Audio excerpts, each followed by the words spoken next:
Sandy Carson is a dope old school film photographer that got his start in the world of BMX and action sports. But his work is so far beyond that now. It's totally into the world of fine art. This is a very fascinating interview for me because Sandy crowdsources a lot of his book projects. And these are some beautiful books, like you got to see it. So some takeaways you're going to get out of this episode, if you listen carefully, is how you can crowdsource your own photo projects and make it work doing the work that you love. Super inspiring. Let's start. You were a professional BMXer and then you got into photography.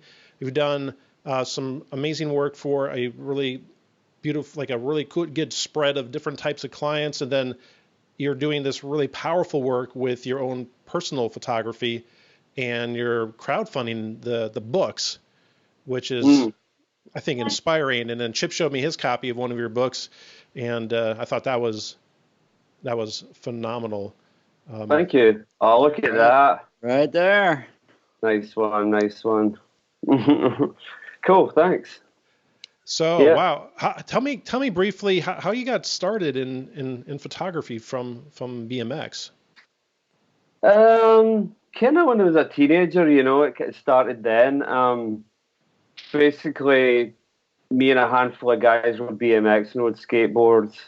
We were teenagers, and we were playing in hardcore bands, and we just we started making fanzines and going to gigs and taking photos of, punk bands, taking photos of, our friends riding BMX and skateboarding in our little town, and that's just kind of my intro, My mom got me a camera for like my 17th birthday, my SLR, and me and my friend Alan, one of my oldest friends, were just documenting what we were doing and having a laugh and doing zines, and that's kind of how I got into it, Then there's the grown-up version, like working for a BMX magazine later on, I guess I learned what I learned from, trial and error as a teenager, and then took it to another level, like for a BMX magazine. So that was for Dig, correct? Yeah. How did that come about? How did you go from being, just kind of shooting for fun, all of a sudden you're shooting for Dig? I was in the States already, and first came over here for contests, and I was just taking pictures of stuff, and then my friend Ed, who was like the actual main photographer in Dig, who started the magazine with Will Smith, I would just give him my rolls of film, and he'd send it over to Will, and then, eventually, one of my photos was good enough to get in the mag, so it kind of inspired me to keep going with it, and I was just, getting started. Then I wasn't sponsored or anything, but, it kind of gelled when I started figuring out how to ride a bike more and how to take photos more. The both of them were just like an extension where I could just do both of them at once and have a career doing both of them, That's cool. I mean, let me just say he's being very modest about his work with Dig, because it was his stuff that was published in Dig was just the cropping, the angle of view, everything about it was, Dig overall was kind of one of the more artsy BMX magazines, and actually still is to this day.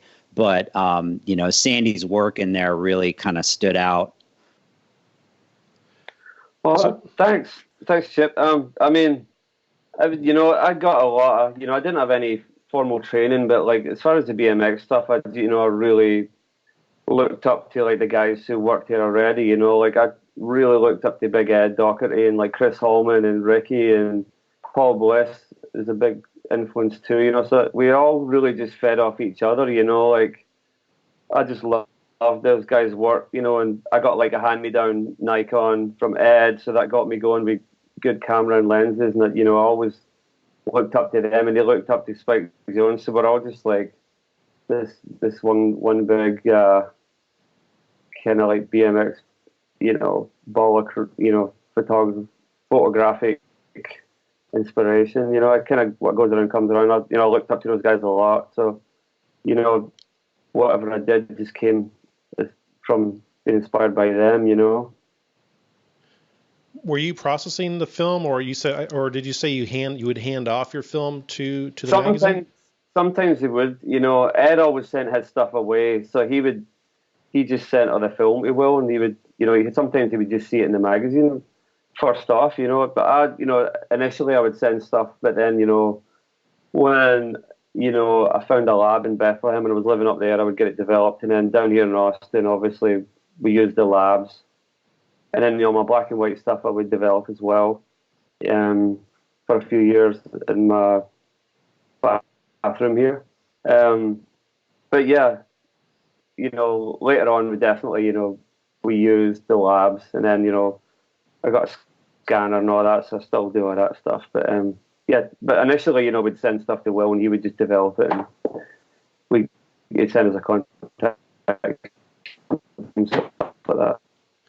Did it make you nervous when you'd have to mail your film out? I mean, for me it did, but Yeah, sometimes it was always worth it though. Like, before we became really involved in the magazine, where we would, get to do layouts and help with all that stuff, it would just, Will would do everything by himself, mostly, and you just get a copy of the magazine in the mail and you couldn't wait to open it. You're like, did I get any photos in it? Oh my God. You know what I mean? Like, wow. I remember the first photo I ever got was like this photo of Stuart King doing a truck driver over a spine in like Moreno Valley in a BS contest, and it was cropped. It was just like in the titles of the intro, and it was a shit photo, but I was like, oh my God, I have a photo in this. It's so great, like it just made you want to do more. It's really cool. When I think of like mailing film away, for me, it's I kind of liken that to like mailing cash in the mail. It's like if it gets there and everything turns out, and it's like, oh, thank God. If it doesn't, then it's always sad. Yeah, still like that. You drop film off, I like the anticipation, and the surprise, just getting it back and being like, oh, it's great, Sometimes you forget you even shot it, because film's so expensive now that you might have a roll that's in your camera for about 2 months, depending on what you're shooting, But it's always great to get it back. It's great to get it back. That's awesome. So, did you make the transition to shooting full time basically when you stopped riding, professionally? I mean, I know you still ride. You don't ride BMX as much today, but you still get on the bike occasionally. Yeah, probably 2 or 3 times a year, probably in the 20s, to tell you the truth.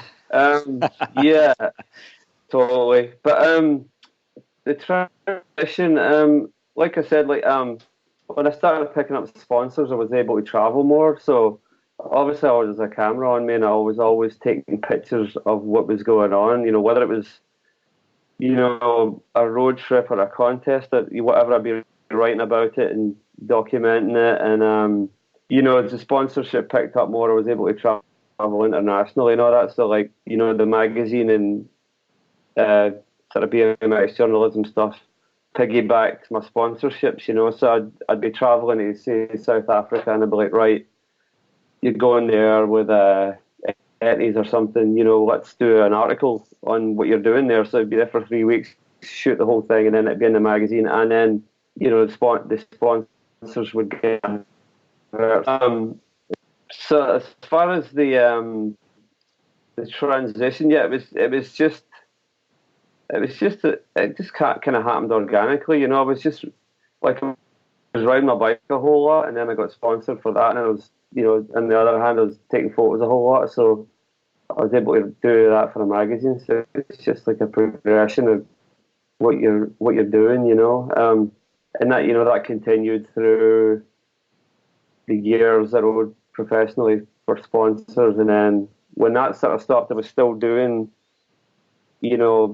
BMX magazine stuff as well, and started freelancing for other BMX magazines, and then some skateboard mags, and then it just went into I was submitting to doing journalism for the Austin Chronicle, and that kind of opened all the doors to I'm just going to be sponsorship dries up, don't have money, the magazine folds, you're like, right, I've got photography, I know how to take pictures, so I'll just keep that going, that's really how it happened.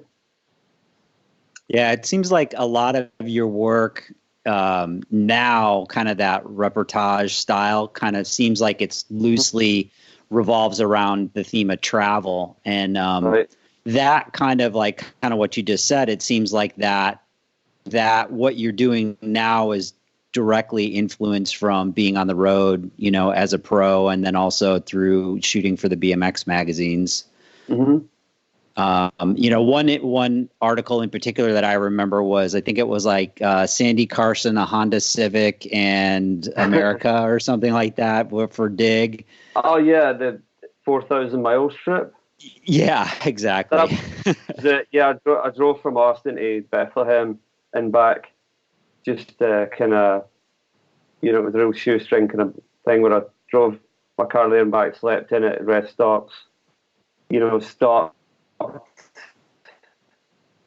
Columbus, Ohio, and Louisville, Kentucky, and stuff, and just kind of that was just really great to just be like, right, I'm gonna go do this trip, and what do you think about an article? Okay, go do it, because that's just what Dig was all about.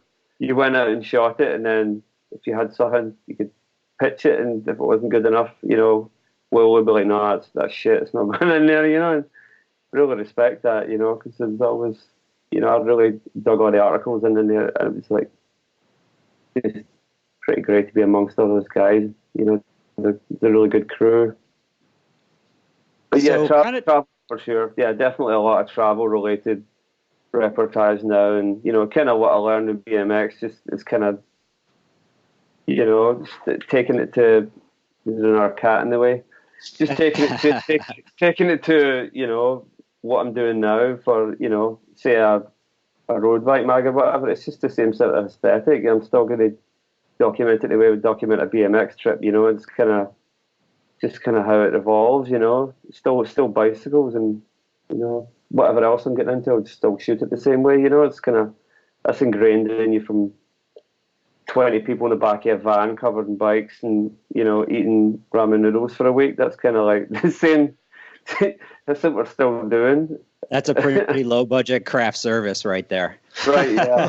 maybe we upgraded it a little bit now, yeah.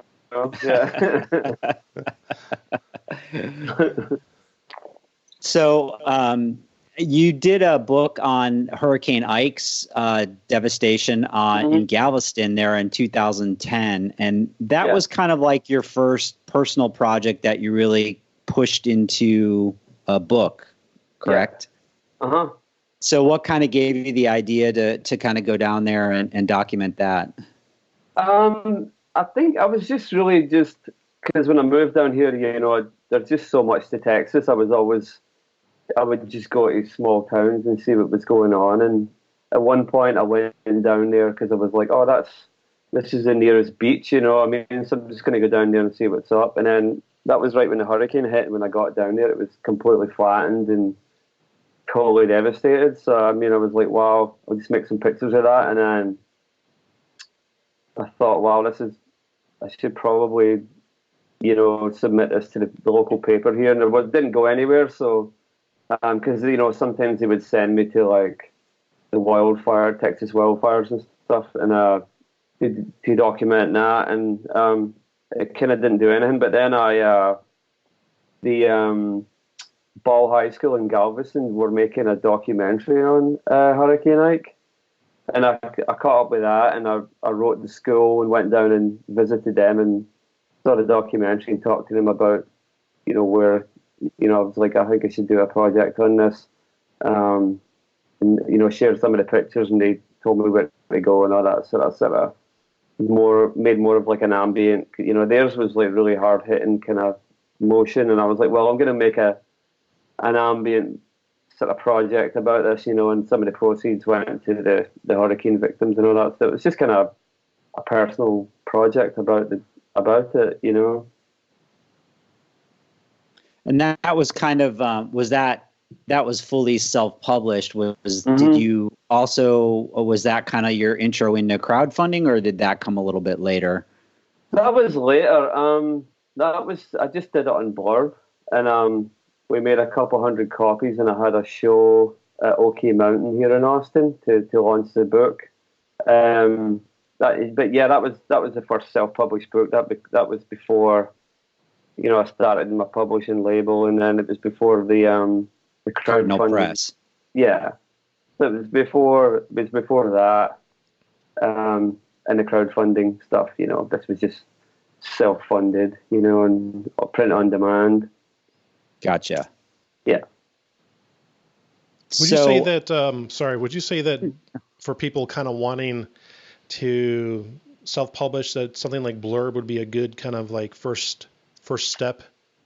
Sure, I think so. I mean, you got pretty good creative control over it, and I mean, you're not going to make a penny on the books at all. There's a lot of overhead to make one book, but I think it's great to actually physically see a project. You could lay it on your computer all day long, but you print it out on your printer, it's really good.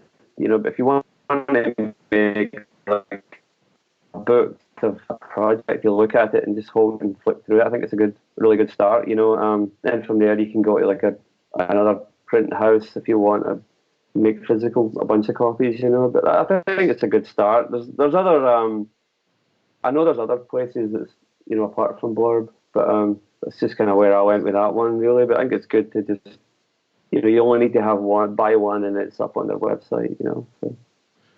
So when you make a self-published book, you basically, I mean, you are the publisher, so you got to promote it. Sure. The whole bit start to finish. So what's the difference between, I guess, self-publishing and then going with an established publisher? What do you get, and what do you give up when you kind of make that step? I mean, I've had a couple of different publishers, pretty good publishers now, and it's just different every time. I mean, you're still going to have to promote it. I think when this Galveston one came out, it was years ago before there was social media and stuff. So I'm pretty sure it was about 2009. I can't remember if the grammar and all that crap was about, but I don't remember promoting it like that. I think it was just from email and maybe Facebook or something. But it's another ballgame when you're like crowdfunding and you have another publisher involved. But it's it's still a lot of promotion. You want to shift books, like because you've invested all years of work and then a design, and then you have you have to shift books. Really, they're just sitting around. So it's just you got to put yourself out there. Yeah, Chip was showing me the bag you made with Beta Brand, which I thought was amazing. I was like, I always wanted to have a cool bag. Yeah, I was cool. like, Thanks. I'm so glad he sent that over because I'm kind of a bag. I'm a bag man. I'm a bag man. Yeah. How did that evolve? Because that's Yeah, I don't know if you guys know Marco Nizevic. Do you know him? He's a photographer from San Francisco, a BMXer as well. You've probably seen his work. He had some stuff on Death Grip a while ago. He's a really good photographer, but we had just been chatting because I spent quite a bit of time in the Bay Area, and he was like, "Hey, I'm working for Beta Brand Design and stuff. Would you be interested in doing a bag?" And I was like, "Sure." So we kind of hashed out some ideas, and that was kind of a crowdfunded thing as well. So you had to get, the process to get votes, and then you make prototypes and test them out, and you get more votes and stuff, and then it becomes this crowdfunding idea where, people can pitch in to have them made, and yeah, it was great, really cool idea and good bags, and How did you find that process of going through with because that was kind of the first thing that you actually were involved with that was crowdfunded, correct? So yeah, it wasn't really the way they do it though. It's more of like a crowdfunded for they take public vote and like what would be a cool product rather than like having to raise a whole lot of money. So it's kind of like gotcha. Yeah, it's that it goes through these steps of like kind of like. I get these votes, and then there's sort of feedback and prototypes, kind of like, that's kind of that style. But I didn't have to raise a lot of money for it. It's just it's kind of like you're raising awareness for like a cool product, really. So then, I was kind of thinking like that was part of the reason why you decided to kind of go with the crowdfunding for We Were There, which was kind of the next project that you worked on, the personal one. Yeah. So, and what was the kind of the idea behind going into that? As far as like, did you just decide that you wanted to crowdfund it as opposed to going the blurb route, and then, that was done also with a traditional publisher, was it not? Yeah, it was Daylight Books. Yeah. I mean, I couldn't have done it. You know what I mean? It's I mean, that was like a $30,000 crowdfund. Like a really daunting total. So like, it was either me pay 30 grand to make 1,000 books and records and have all the distribution. Like, where am I going to get that money? You have to. That's just how it goes with self. Publishing now. There is a fee. Unless you have grants that'll pay for it, or donors. Hey, I need to crowdfund. Ambitious project, or it's not going to happen. And shit's stressful. You know what I mean? Like, you got a month to raise all this money. And yeah, that's the difference between self-publishing. You just like make one, put it on demand. This one, you got like, you put a deposit down, and you hope that all your friends pitch in, and help you out. It's really tough to ask everyone for money all the time for your projects. I know from a photography perspective, that book was, I've heard you kind of say that it was somewhat of a self-portrait, being that you are a musician yourself, you're in a band called Iglomat, correct? And then, and then shooting a lot of music venues, and then also being a huge fan of music. Sure. I thought it was a unique perspective because it was the way it was looking out onto the crowd as you would as if you were a musician almost, or a pit photographer. Totally.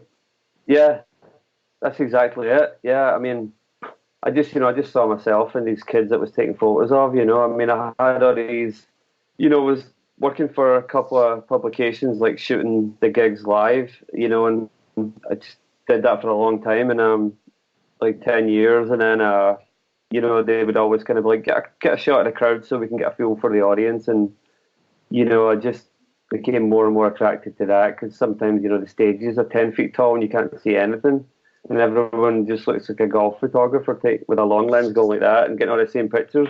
When you get that, but I just turn around and I just was fascinated by the audience faces and the reactions to all the different kinds of music, and the different fans. So I just saw myself in them. I was like, that's what I was like when I was a teenager. I was right up at the front there, like to see Slayer or whoever, and you're looking at them, and they're looking at the bands. It's kind of like they're looking at their heroes, and you're stuck in the middle of documenting them, looking at them. It's just it's really strange, and being in bands years ago, you see people like that, so you're just documenting. It's kind of like I just don't like the term music photographer. I hate that pigeonhole, and I just wanted to do a book that was like an alternative look at, rock photography or whatever it was, and yeah, that was kind of like where it came from. How are you going about deciding what bonuses to give like your backers? Are you like doing like A/B tests with that too, or are you just kind of deciding on what you would like to get? Just kind of just I just thought it'd involve everybody that was helping me out.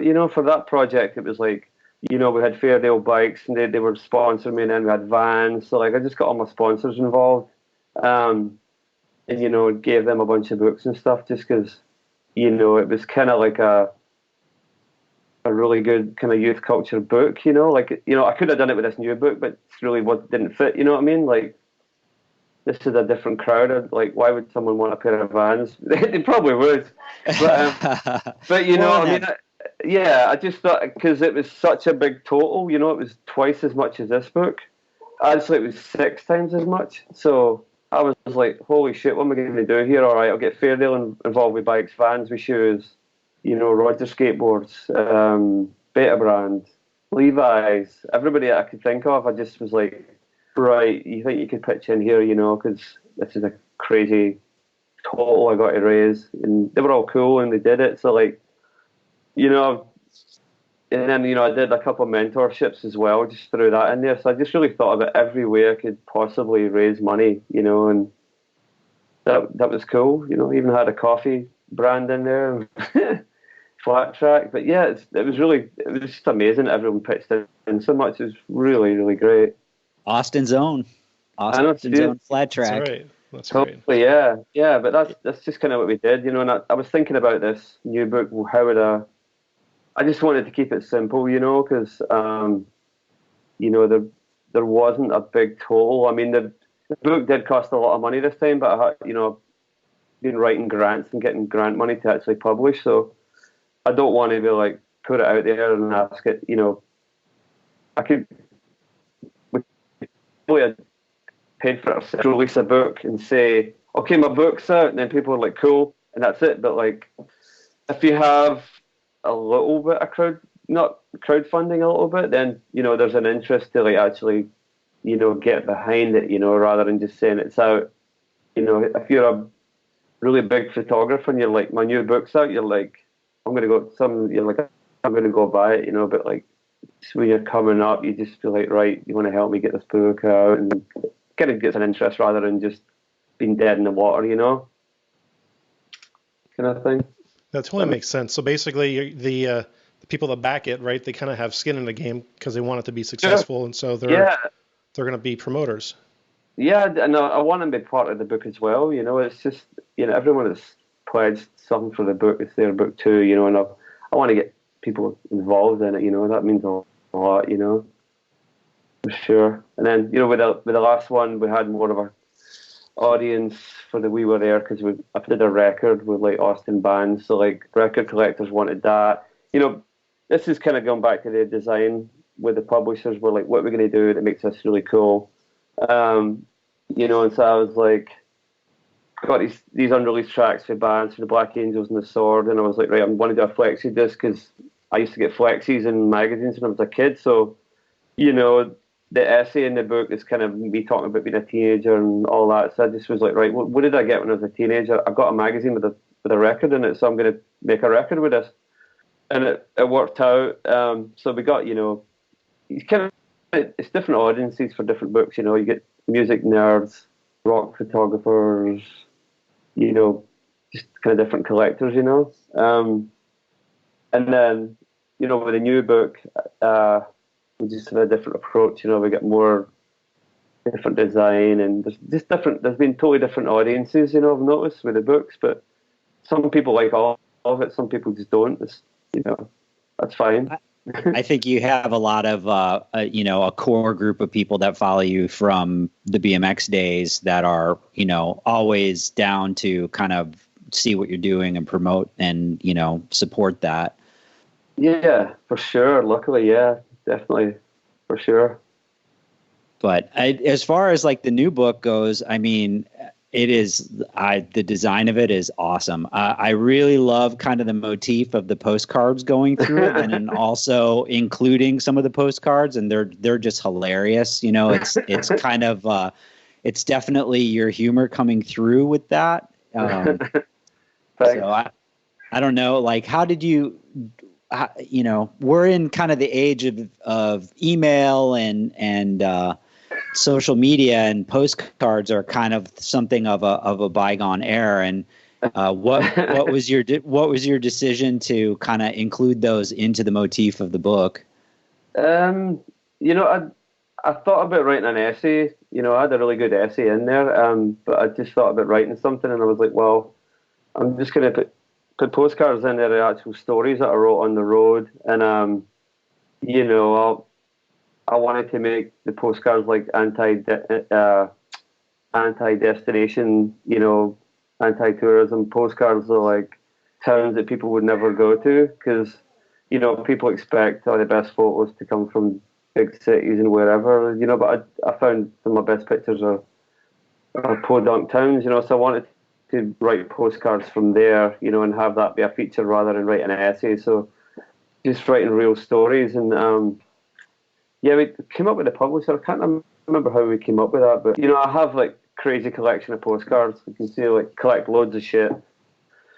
But I have boxes of postcards from, you know, the weirdest little towns, and you know, from the 60s up.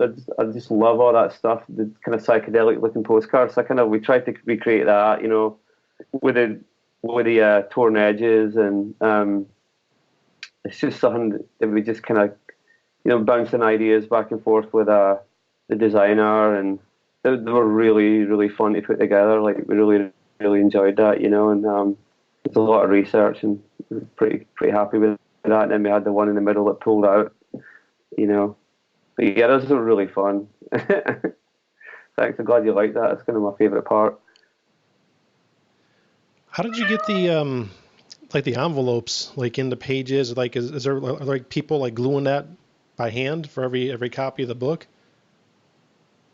Yeah. To Amherst, and to go on press, you know, like actually when they were printing the book, and I get to see all this, you know, the production aspects of the book. That was really a good experience. You know, I had proofs, and I went over just to proof check all the colours were perfect, and, you know, I saw sample postcards where they would go, but there is physically someone putting, you know, there's not a machine that's going to get a postcard and put it in the envelope and glue it in there. They might be, because some of the robots over there were doing the craziest stuff I've ever seen with books. Like, honestly, it was like Willy Wonka, like, page comes along, cut straight through, then squirted glue on it and, like, stuck in a book. Just, it was nuts. I couldn't believe it. But yes, someone's over there, you know, Oompa Loompas in the Willy Wonka factory gluing those things in there. So you got somebody sitting there, and every 10 licks of an envelope, then they drink some water. They should. No, yeah. I think it's 1 calorie for every stamp you lick. So if they're licking those things, they're probably got a lot of calories, you know.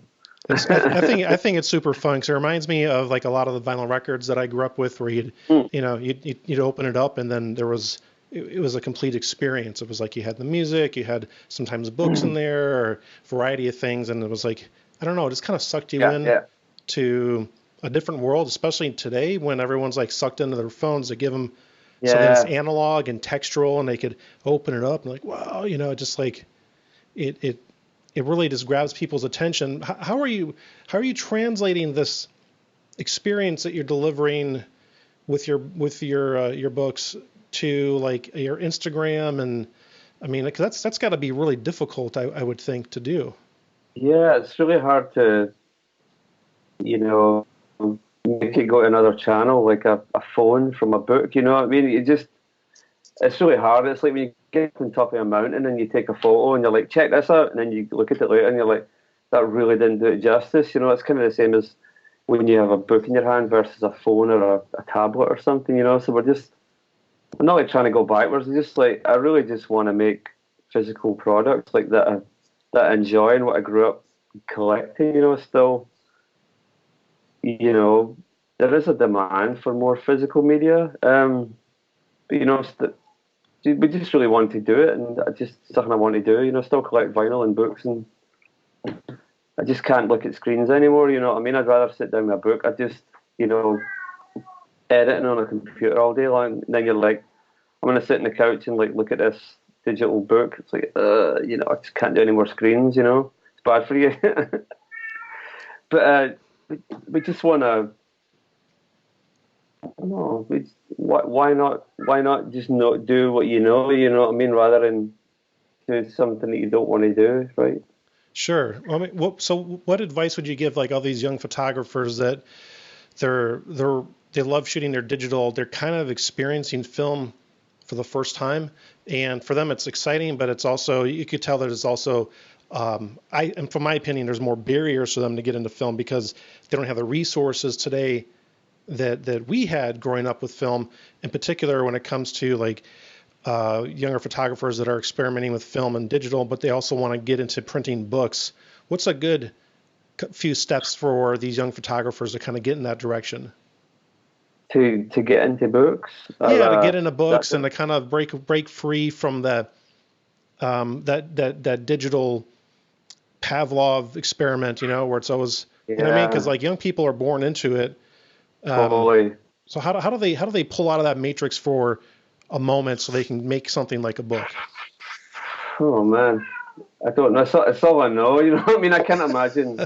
It's like getting into BMX now and like looking at a trick and going, "Oh my god, I'm not going to do a front flip no-handed off a force there." It's like it's like you just got to step backwards, and get into the basics. Really, I don't know. Shit, I mean, it's a privilege to just be like, "Hey, you should film," and that's all, and take it for granted, and you get good results. But digital's completely different. But you're forced. I'm probably going off on a tangent, but you're just forced to shoot less with film, and think about it more, And you're still shooting a mix of the two, right? So yeah, I mean, just to put that out there. Yeah, I mean, the book, digital pictures in it, it just happened. Like when I was laying it all out, I was like, wow, there's only like once there was only one picture, and then it like ended up being like four. But it doesn't matter to me, at this point.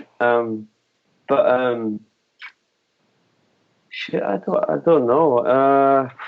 So it sounds like what you're saying is basically for the young people to kind of slow down for a little bit, and then kind of start from there, like purposely, maybe not posting 50 images a day on Instagram. Yeah, maybe it's just I mean, it helps you edit your work. Shooting film, you just don't want to shoot loads because you're wasting money, and maybe help you think about stuff more, or practice. I don't know if you want to practice on digital and then just shoot one at a time on film, or if you want to shoot both. It's really tough. I don't know. Do you think making like an old school photo album would be a good step? So having somebody that's new to film, getting a roll process, spending the time and the money to do it, and then spending the time and the money to get an album and slot those photos in there and stuff. Yeah, it's always good. I mean, if someone's going to put a book together or something, like I would always print stuff out. That's a good way to get away from screens a bit. It's actually, maybe appreciate it, drop film off, go there and get a contact sheet, or like make little 4x6s, and if they're piecing together a project, it's always good. That's a good way to edit your photos. And when you, and speaking of like the analog experience, when you were curating, I've always been a cowboy at heart. How did you curate those images? Did you do that in an analog process, like in a large room, and then kind of see how they organize and then put those into a layout? Yeah, we did initially. The project had a different name like a year or so ago. It was called I'm New Here, which was the title had been for years, and it was kind of more sort of really personal. It's kind of an ironic title. I'm new here, but I've been here for 30 years or something. And my editor, Elisa Koppelman, we went through that book like for months, and we printed everything out, the entire catalogue, and we had it all over my wall, and then we had it on the floor, and we would meet every other week and like shift them around and make the images talk to each other. And we edited it down, and I actually made a blurb version so I could actually look at it in the book. And with this publisher, I was kind of sweating, like putting a book out with her for like a long time, and she was like, I sent her a proposal to do the book, and she was like, well, it's kind of similar to this other girl who put a book out. It's kind of similar content, which it was. And then, like I'm coming to talk about like people's getting into film. I sent it out to and giving me feedback, get another eyes on your work to someone that is like a or someone that really definitely edges that I was really married to in this book before the cowboy book that didn't make it, and I was like, I really want them in there, and I was like having a sending it out to a couple of people and getting feedback, and they're like, nah, you shouldn't do it. And then eventually I just gave in. I was like, these people know better than me, so I'm just gonna let them. I'm glad I took them out, because I did another re-edit and sent it to the publisher, and she was like, this is great, let's do it. So that really, it's really worth putting your images to people that you respect, and it'll give you a really good, good criticism back. I think that's really worth it. But as far as the final edit, we kind of, Jennifer at Yoffe, we kind of went through the catalogue, and we kind of just kept firing back and forth PDFs like all the time. And then, I printed it out and I moved them around and sort of had them in there as a book. And then we just went for it, and that's kind of how it went, really, for the last edit, It's so weird because you look at it so much.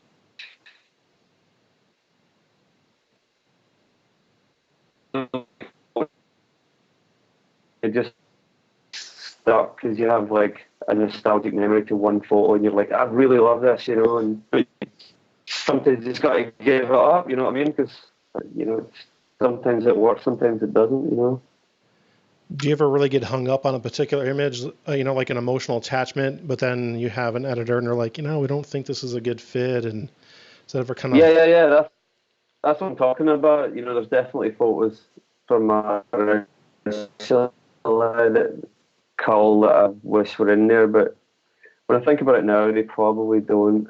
They just don't match. They don't speak to the project, because there was like a lot of street stuff that was in it, because I do like shooting a lot of street, and there was like loads of that in there, and we took all that out, and there was really just a fine line between like having like, odd, because I use so many different cameras that some of them really spoke to different images and really had a different aesthetic. I just wanted the flow to keep going, but there's some of them that are kind of bending the rules a bit and do fit, but some don't. So if they don't fit, they don't fit. But I'm trying to think of ones that I really miss.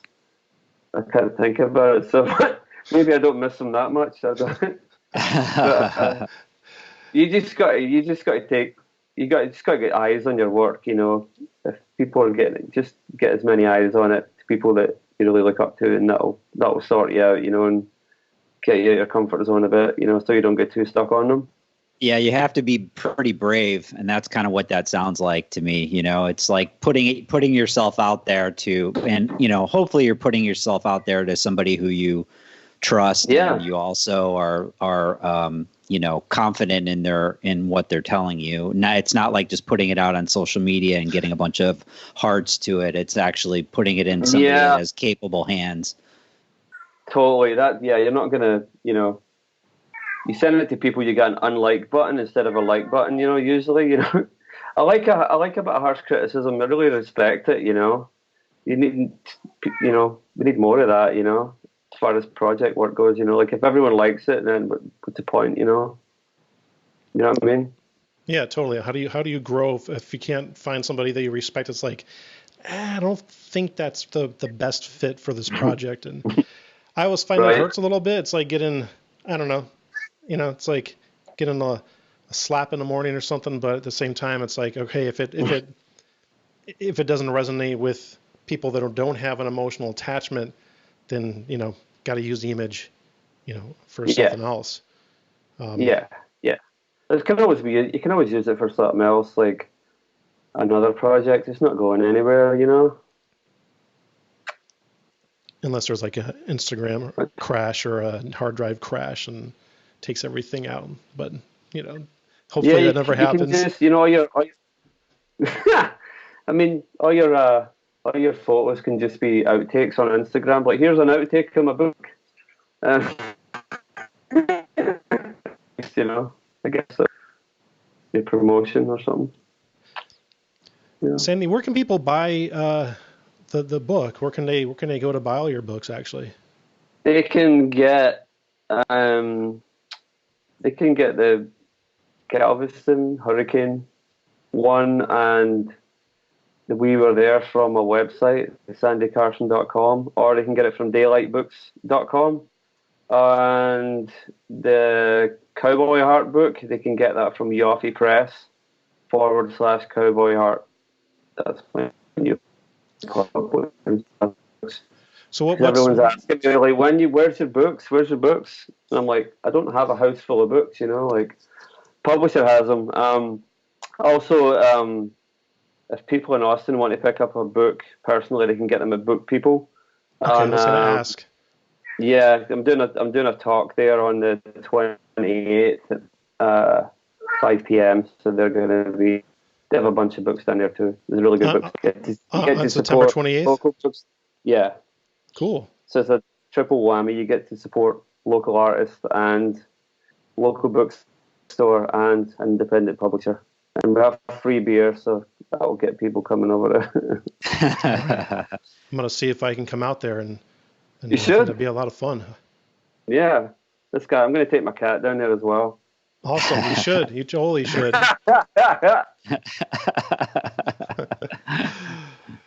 That's great. And then, of course, I know we were kind of dissing on Instagram, on social media. It's kind of fun to diss on it sometimes, but we're going to link to your Instagram and Twitter and your Facebook page. And he is pretty active on there, so he is posting a bunch of stuff. So it's definitely worth looking at his accounts. Thanks. And maybe we'll see a cat on there from time to time. Yeah, there's too many cats. So God only made one cat made this book. People are good, like, where's all the cats at? It's like there's only one in the book, but there's about 9 dogs made it. There's a pig, a couple of horses. What else we got? Just a zoo. Right on, man. Thanks so much for coming on and spending an hour with us to talk to us about. Thanks very much. Work hour. Thanks for letting me run.